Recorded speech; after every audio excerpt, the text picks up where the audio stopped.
Hi everybody, welcome to our third and final webinar featuring Ed Mahony for our summer sessions. This is us looking at the IPRC, but actually thinking about the interpersonal skills required to get the most out of what you're working on. Before we get started, there are a few housekeeping details I want to bring everybody's attention to. The first is you're listening to us through an audio webinar, which means that you can't see us. You're going to be seeing a black slide to the left of the screen. That's okay. This is what it's supposed to be. It's just an audio webinar this time. The second thing that I want to make sure everybody understands is that these webinars are recorded, so if you can't make it during the live broadcast, you can listen to it at a later time and date. They're up forever and they're yours to use whenever you need them. And then just sort of keeping in mind that this series was designed to get people thinking about the IPRC process coming up in the fall. Ed has 2 prior webinars that are available for you to listen to, along with some additional questions and resources attached to them. And this is really to get you thinking about how you can get the most out of the IPRC process. We have a couple of ways that you can connect with us. The first is through the question box. Type your question in and Ed will answer those questions as he finishes up. The other way that you can connect with us is on Twitter using the hashtag #MakeYourIPRCReal and tagging us in at Autism Ontario, which is Autism Aunt up there, or Ed Mahony. And then we can get a discussion going on Twitter. So Ed, we're so excited to have you here for the third webinar, and I know you wanted to talk a little bit about what you went into dividing this process up into 3 webinars. It seemed a good idea to do it in this way. I mean, we need to understand the procedural part. It's really important to understand the sort of conceptual, intellectual part, but in many ways this might be the most important part, and in some ways the hardest part to get a handle on. Most challenging. That's why we thought we'd talk about it apart. Yeah. So in terms of collaboration, the first thing I wanted to throw out is often when I speak about these issues, when I'm doing workshops, you know, someone might say, can't we just work together? Do we have to worry about these rules? And sometimes you'll get that from educators. Can't we just work together? And my simple answer to that is, this is what collaboration looks like. You can't have true collaboration. You can't be an equal at the table if you don't understand everybody's rights and responsibilities at the table. Right. That we shouldn't in some way be embarrassed to insist that the rules that were designed for collaboration be followed. Right. I really want to capture the proper and productive attitude that parents need at an IPRC, and to be honest, at other meetings and how they present to schools. And some of the material I gleaned from a publication we spoke of, I think last week and the week before, called Shared Solutions, where they talk about conflict, how to work through conflict, and they talk about unproductive responses to conflict. And I'm sort of putting this in my own words, but this has been my experience, that there tends to be 2 extremes of a spectrum, right? One is where parents really avoid conflict and they're what I would term friendly. They feel that if they're really friendly. And the other is where they are very, very adversarial. And I have learned that both of those responses are ineffective, because when you're too friendly, you're just not pushing the envelope. Yeah. And when you're too adversarial, you get in the way of the advocacy effort, because it's you. It's where we have to focus on the child.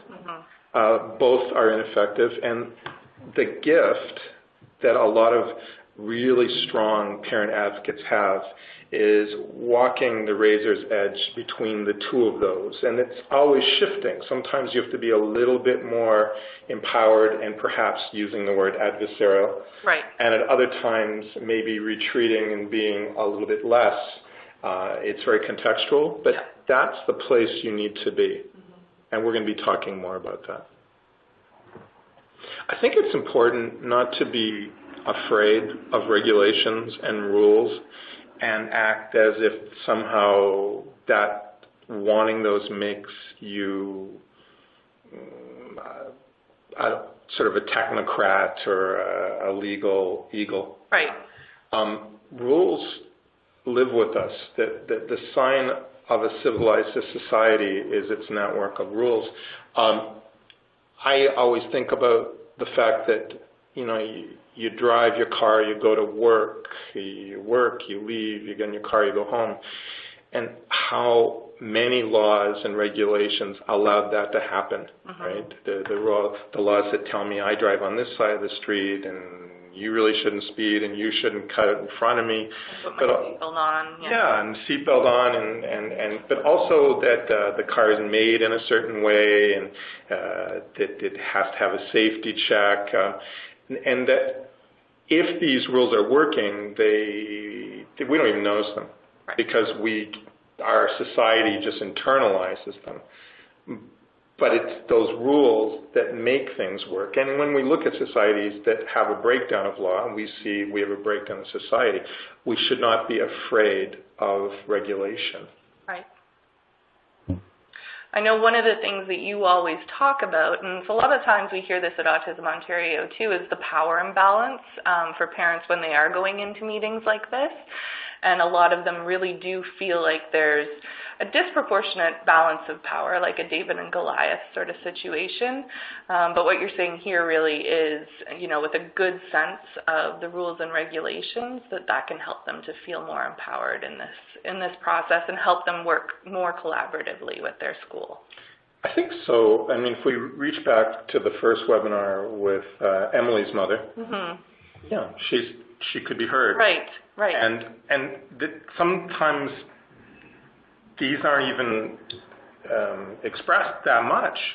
People don't understand these rules to the point where educators might initially find them unusual, right? Yeah. But these regulations allow a parent to be heard, which is a good feeling. Yeah. So I've put together some brief rules that really get to where I want to go in terms of how to act at an IPRC meeting, but to be honest, act at any meeting with a school board. And the first is you have to keep your cool. Right. I can't say this more adamantly. Effective advocacy must be done where you are level-headed. Right. And hopefully, again, it's very circular. One of the reasons people don't keep their cool is they feel frustrated from their lack of power. And perhaps knowing the things that we've talked about allows you to feel empowered enough that you're more likely to keep your cool. But this is just very important. The next two I have, we've bolded because I think in some ways it's the essence of this.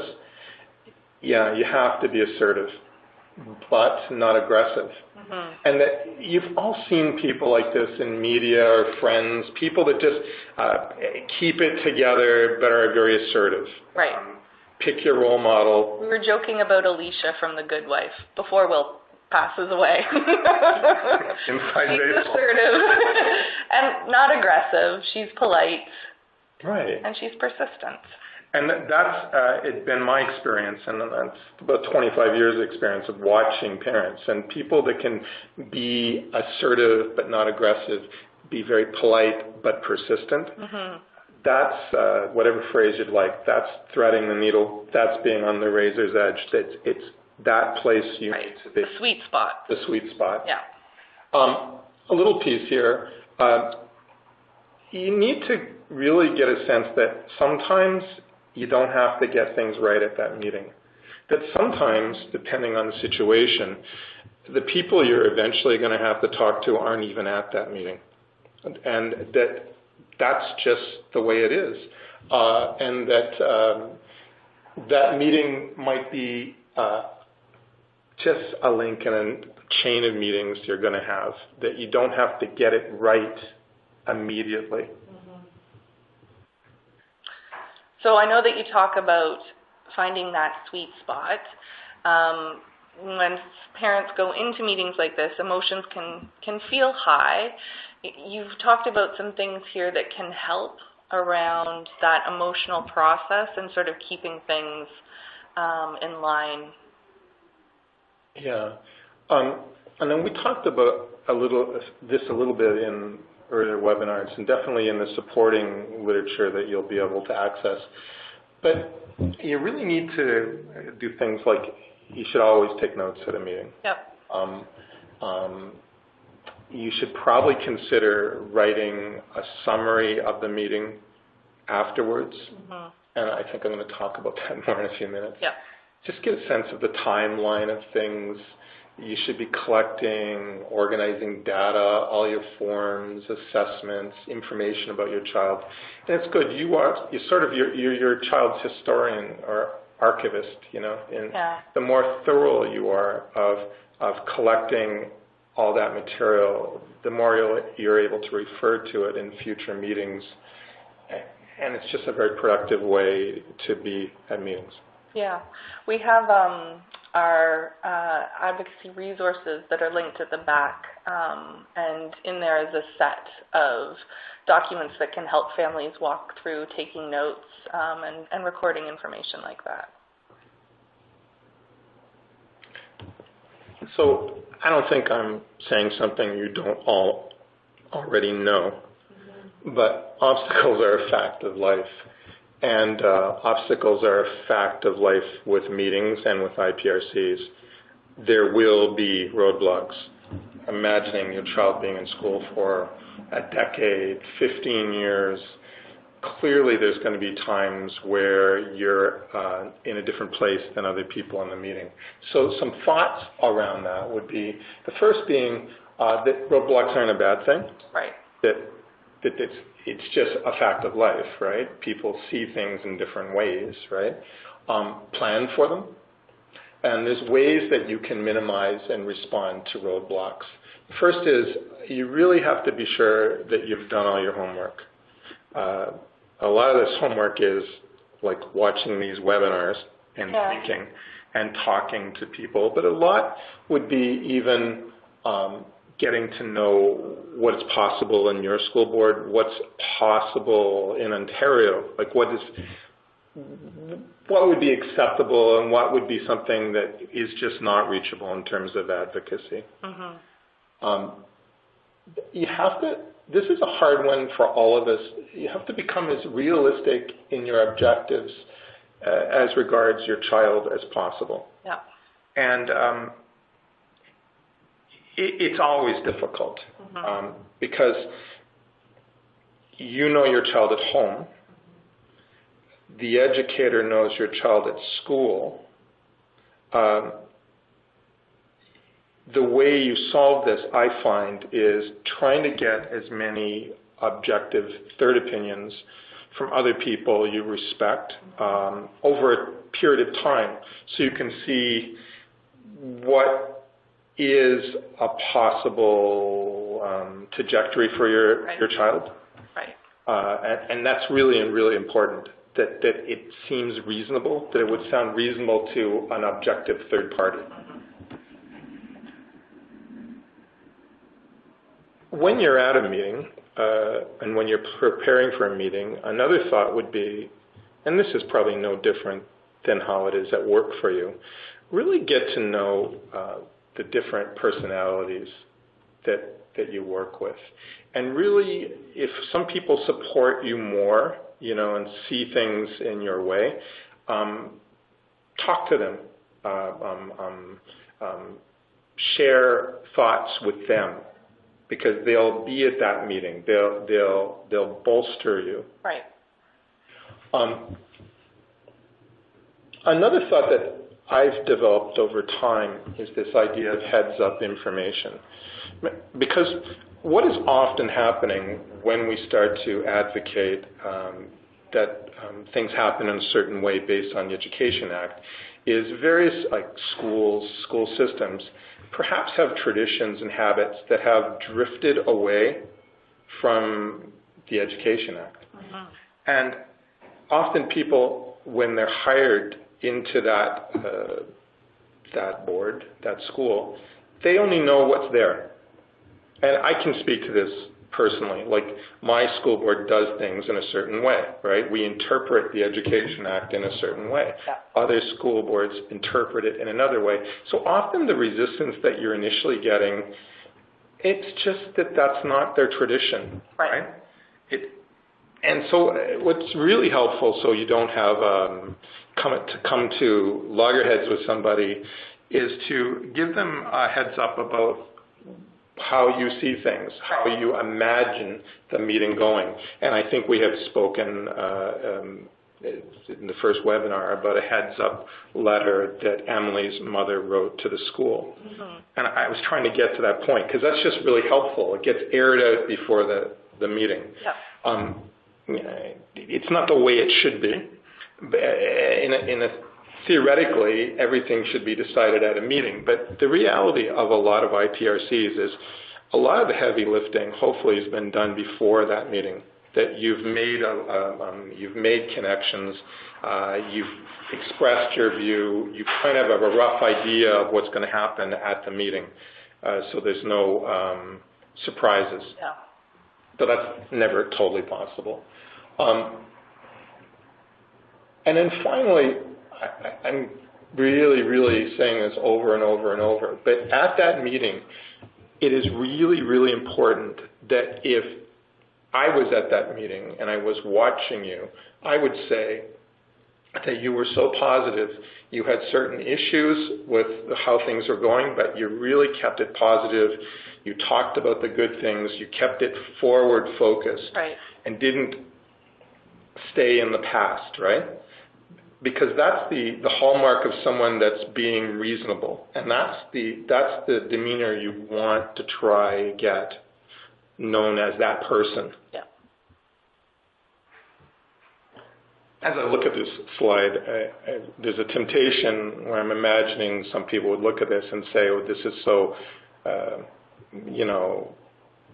stereotypically positive." Yeah. But it's not nonsense. This is very, very, very important, what we're talking about. It's not political correctness. We talked about one place you find your power and traction is understanding the rules, but this is the other place, how you present. Right. So more pieces about this. You're at a meeting. It is important to find a way to say positive things at that meeting. That if there's a negative thing, for sake of argument, if your issue is that your child takes flight and there doesn't seem to be enough staff around, and that they found your child outside 3 times, you could spend the whole meeting talking about that. I wouldn't suggest that. I would suggest you talk about all the positive things that they do. And put that inside it. I'm happy about this. You do so much for my child here. I am concerned, though, about this. I'm concerned, and going back to our logic flow, she has taken flight for a long time. I have these police reports. The doctor says she takes flight. You say she takes flight. You found her outside 3 times. I know you don't have enough support for her. I need to work with you to find a way to get more support for my child, because I can't live with this anxiety around this, and you are doing such a wonderful job with so much. Right. It's that sort of putting it inside a positive context that works best, focusing on that. In meetings, when we're talking about how to meet as educators with parents, and when we look at shared solutions, it says things like accept and validate what the other person says, but it works the other way around too. When a teacher or a principal is talking about observations about your child, it's important to listen to those, because they don't know what your child's like at home, and ultimately you know your child better than anyone else, but you really, really don't know what your child's like at school. Right. And we accept, we validate, we don't have to agree, but that's definitely their opinion, right? And that's important. It's important that they feel listened to. I've put the term active listening, and this is just a staple of sort of social work and education, but active listening has three parts, right? And one is where it sounds strange, but you listen and you indicate you're listening, and you look at them and get eye contact and nod. And I know that sounds silly, but this is literally how it's taught, and it can be artificial, but done well, it's very, very effective. And the second piece would be, or the third piece would be to somehow give what they're saying back to them in some way so that they know it's reached you. You know, I can see that you're really, really concerned about my child's aggression. Like it must be really hard. See, I'm giving it back, and in no way am I saying that I totally agree. I'm simply giving back what you said so you know you're being heard. These are very effective methods. I remember when I was taking my special ed qualifications, I don't know, eons ago, and we spent 5 weeks on active listening where they made us practice that. It's a very good skill, and when you learn skills like that, it also takes the anxiety away because you kind of get used to doing certain things at meetings that start to become second nature. Right. And you get known as that positive person that she really gives us the time of day. She listens to us. Right. We're not going to talk too much about this slide, but for you to know that we literally could talk for the next day about this slide. But it's looking at all these sorts of things, the things that you notice when you're talking to someone. You can tell when they have kind of a closed body language. You can tell when they are more open to you by how they hold themselves. Well, it's important to start to become aware of yourself in these meetings and how you're presenting. Worrying about eye contact, that start to think about how you come off at meetings. Ask people, we're going to talk about this, but I would have someone go to a meeting with you. I really don't think you should be going to IPRCs alone. Yeah. And it's sometimes helpful to, after meetings, get a sort of a sense from the other person that was with you how you came off at the meeting, what your vibe was. And that vibe is created by all sorts of intangibles, like what you say, how you say it, your eye contact, how you hold your body. But at the end of the day, you're giving off a vibe, and you have to start to become aware of that vibe. Because as you grow more anxious, often your persona will go to a place that's not productive. And again, hoping that the more rules you know and the more rights you are aware of, the less anxious you will be, so this will be less and less of an issue. Even looking at your language, I've given some examples of things that I've heard people say where, you're really, inside, you're upset because you're getting frustrated. Like going back to the little one that runs outside and there doesn't seem to be support. You're saying it though. I understand that it doesn't appear that the school can help with any more staff. Like that's true. Right. But it's not adversarial. But believe me, sitting on the other side of people when they talk like this, I get the point. Yeah. And I've put another example on the bottom, and I'll read this. I can see that what I want isn't something the school normally does. It is in the Education Act, and it's in your special ed plan, but I can see that that's not like the tradition here. I really appreciate the things you do for my daughter. You see the kind of language I'm using? I'm, again, surrounding the thing in a kind of a positive cloud. As I said before, to be effective at these meetings and at any meetings like this, you have to start to become aware of your own emotional state. We say this in education all the time, that if we feel we're getting upset with a child, we need to be aware of that. You need to be aware when you're starting to feel like you're losing it at a meeting. I would always bring someone with you to an IPRC. There is more than one educator there. Right. You should bring someone, maybe your significant other. Personally, I would rather have someone that has a little bit more objectivity. Yep. Sometimes I think that, two people from the same family in some ways are just one person, right? And if you start to feel overwhelmed by a meeting, you should ask for a break. Say, I need to, get a drink of water. You don't have to say why. You can do that rather than have a meltdown in a meeting. It would be good to say, I need a break. And then I mentioned about bringing someone with you.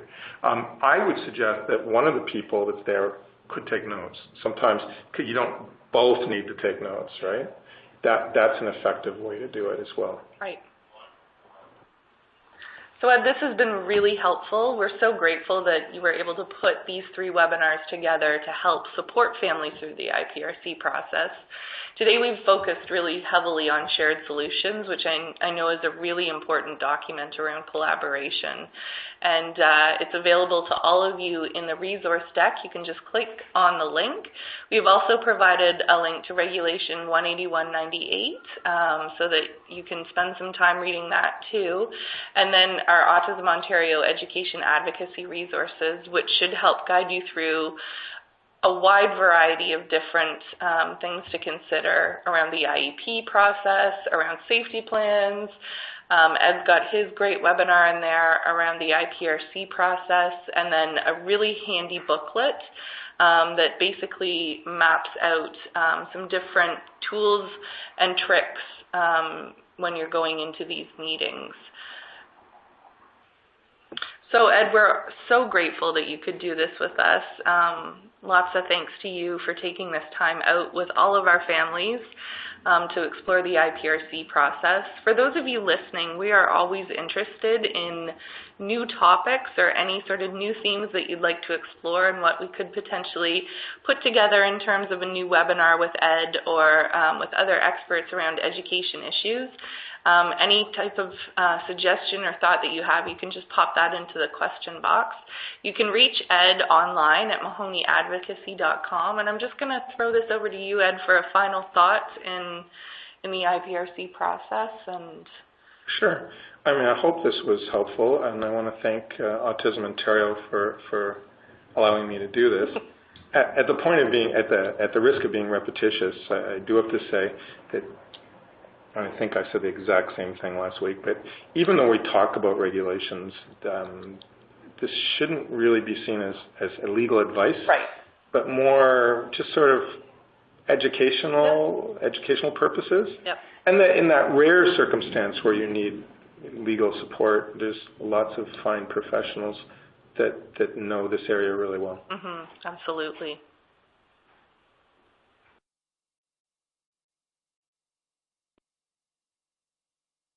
Hello and welcome to the final Q&A portion of the Make Your IPRC Count with Ed. We have a few questions here that we're going to have Ed answer. First and foremost, here's the first one. Is it okay to work with teachers and make decisions in the best interest of my child instead of going through the IPRC process? What do you think, Ed? It's a really good idea to work with teachers and find common ground and try to be positive and forward-thinking. That is always a good idea. But I don't think it's an either-or situation. You should also have an IPRC. They are almost like on parallel tracks, but they're related to each other. One does not mean that you don't do the other. Both working together would be the way to go. Okay. That's great. Thanks for that. A second question that we have here, if you have an emotional response, such as crying, when things are not going well in these meetings and you feel you are not being heard, aside from taking multiple breaks, what would you suggest? Well, the first thing is to take a step back from this question. You're having an emotional response because meetings are, by definition, anxiety-producing. And conflict is difficult. So one way that you can make this a lot better is by understanding the regulations, by asserting yourself in ways where you have traction. By understanding the meeting, you're less likely to have that sort of problem. But that notwithstanding, I could imagine saying that, I'm having some hard time processing what you're saying. So I think it might be productive to postpone this meeting till perhaps a later time, so that I can process what you've said and be able to respond. It's not a preferred way to do it, but that would be much better than overreacting in other ways. That would, because you're still being positive, right? Yep. But on a bigger level, what you need to start to think about is everything we've talked about in these webinars. If you understand the function of the meeting, and if you understand that they're going to say things that you disagree with, and that's okay for them to say it, and that's okay for you to have your views, and then they can make decisions. And then if you feel uncomfortable with those decisions, you have a means to appeal. And we haven't spoken about that within these webinars, but there are means to challenge statements. Then you're less likely to have an emotional response. Great for that. Another question, when is a good time to do an IPRC? It's one of those questions that can be answered so many ways. Yeah. You should probably do an IPRC every year. Okay. We are required to, in general, do IPRCs every year, or when a parent asks for an IPRC. Normally, they're done yearly. Another way to imagine this is the best time to have a real empowered IPRC is when things are going great at school. Now, I know that sounds counterintuitive, but I think what people have to do is stop thinking of these procedures as a way of reacting to something, but instead of being proactive. You can use an IPRC to celebrate the wonderful programs and services that are offered to your child. And it can be a very positive event, but what you're also doing is documenting your child's needs and what they require by sort of affirming what's already happening. And then, if 4 years from now there's a difficult time, you'll be able to reach back to all these positive IPRs and decisions that have been made. Great. Another question, my child doesn't have autism spectrum disorder, but she does have a nonverbal learning disability. Can I get an IPRC for my child? This is a very interesting question. So when Regulation 181/98, which you're going to get bored of reading about if you read the supporting material I'm putting online to support the PowerPoint. Great. It suggests certain categories, and one is autism. Ironically, it wasn't ASD in those days, it was autism, but we take that to be ASD. Developmental disability, mild intellectual delay, behavior. Well, as this field is ever changing, certain diagnoses, for instance, I have ADHD, right? There is no exceptionality called ADHD. Right. And yet, ADHD or a nonverbal learning disability or central auditory processing all might affect you in being able to access curriculum, right? So boards sometimes have mistakenly interpreted that rather narrowly to say that if we don't have a category for it, we can't IPRC. But what made itself very, very clear with some human rights tribunal decisions is exceptionalities are by definition disabilities under Human Rights Code in Ontario, and therefore we really can't treat one disability different than another disability. So what you'll find when you look at things that are put out by the Ministry of Education is very, very clear guidance to school boards that they are not to let the limited amount of exceptionalities limit their ability to formally identify a child. Presently, it's left to the board to figure out how to do that, but definitely if you had a nonverbal learning disability that was influencing how your child's meeting success in school and requires programs and services, there is a way to do it. Okay, that's great. Thank you for that. We have another question. Just to let everyone know, if you missed the first two webinars, they will be present. The recordings of the first two can be watched online on our webinar link on our website. It takes between 24 and 48 hours for it to go online after we make the recording. So this one, in addition to the previous two, which are already up, will be available in 24 to 48 hours for you to listen to and watch. You can visit our website at www.autismontario.com and hit the webinar link to see a list of all of our offerings. I think that is it for questions for today. I want to thank Ed so much for coming in and sharing this invaluable resource for families in Ontario and around the world, because this is an online resource. That's a daunting. Yeah, I know, right? I want to thank everyone for tuning in and listening. Thank you so much.